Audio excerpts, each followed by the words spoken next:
How to connect any earbuds to your PC or laptop. Hello guys, this is Atticus and welcome back to another tutorial video. In today's video, I'll teach you guys how you can connect any earbuds. It can be of any brand, it can be AirPods, it can be any normal headphones, Bluetooth headphones, anything. So let's get started. First step, you'll need to head over to your taskbar and simply open this panel up where you can see Bluetooth option. Tap on this Bluetooth button right here and turn on your Bluetooth for your laptop or PC.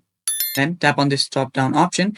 Now here you will see your devices. What you'll need to do is simply turn on your earbuds, simply lift it up, lift the cap up. And after you've done that, you should see a blinking light on your earbuds. After you've done that, under new devices, if you haven't yet connected to your earbuds, you'll see it under new devices, the name for it. I have it under already known devices, so I'll just tap on it and it should start connecting to my earbuds. After you see the connected option, you should be good to go. So as you can see, it's now connected, and that's basically how you do this.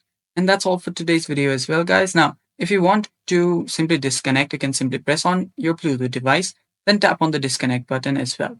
And that's how you do this. Thanks for watching. Stay tuned for more upcoming tutorial videos. And if you're new to our channel, don't forget to subscribe. Thanks for watching. Bye bye.